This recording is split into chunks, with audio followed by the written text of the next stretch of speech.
read a poem, you feel as if the poet is speaking directly to you, maybe even that the poem was made particularly for you. In this way, Nye sees the task of the poet as both humble and hopeful. Hence the close of one of her most famous poems, Famous.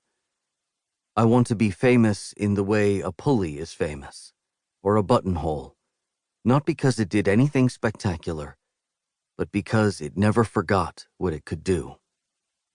Naomi Shihab Nye is a Palestinian-American poet, and the second section of this book is called The Holy Land That Isn't. This section begins with a set of touching poems about her father, Aziz Shihab, whose family lost their home in Jerusalem. After that, they moved to a West Bank village in 1948. He emigrated to the United States and became a distinguished Arab-American journalist in Texas. Nye takes to heart her father's sadness and longing for a lost homeland, his proud memories, his enduring hopefulness. She is indignant about what has happened not just to him, but to his entire family, one side of her heritage, and this gives her a personal stake in seeking justice for generations of refugees, displaced and occupied people. War isn't a game. It has deep human consequences.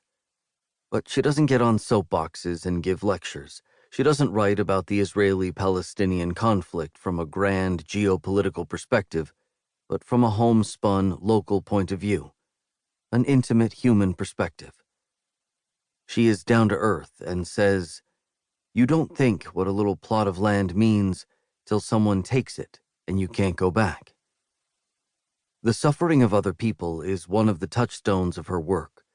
She keeps people firmly in view whenever she is writing about politics, or anything else. She is stubborn and determined to move forward, to resist hatred and vengefulness, which is how she finds the title for this book. There's a place in this brain where hate won't grow.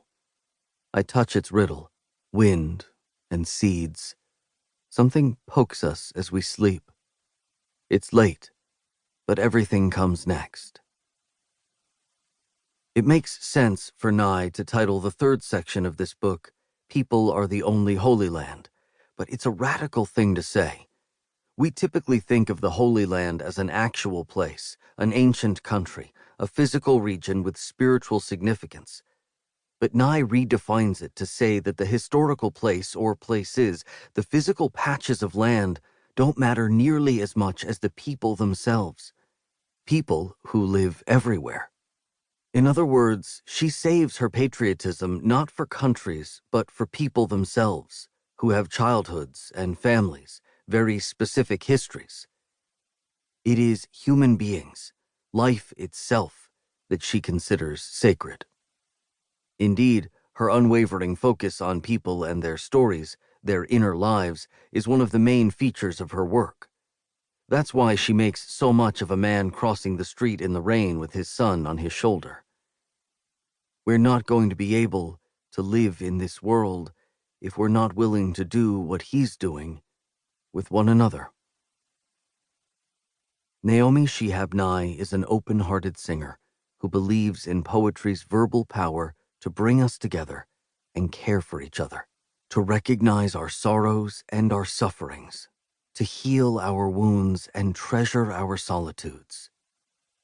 She is one of our necessary poets of hopefulness. Edward Hirsch. Poetry. The library shelves opened their arms. In the library, everyone was rich. I stacked my bounty, counting books, arranging their spines. Bindings of new books smelled delicious. On television, the poet Carl Sandburg strummed his guitar, his voice a honey-sweet dream of rolling, rollicking words, cats and fog and syllables on the wind. His white hair looked lit up from inside like a light bulb. I read every morning, every night. If you knew how to read, you could never be lonely. If you knew how to read, it made sense that you might, one night in a tall Chicago hotel, ask for a large piece